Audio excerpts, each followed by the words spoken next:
In this video, I am going to teach you how to set up supplemental feeds in Google Merchant Center.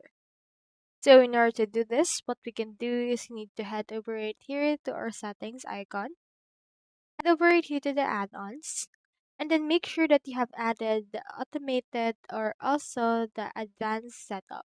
So in here, this is what it looks like. You need to make sure that you have this advanced data source management. Once you have that enabled, you can head over again into this gear icon. Click onto this data sources. And in here we have the primary sources or primary feed. We're also having here a supplemental sources, but it's formally known as supplemental feeds. Head over and click on that. Now in here, just click on this add supplemental product data. You can choose from data from a file, Google Sheets, as well as API. If you ever choose a file, just enter a link for that, as well as you can add a file from your computer or STFE. You can also choose in here Google Sheets in order to make things easier, or also add product data using API if you have a bulk number of them.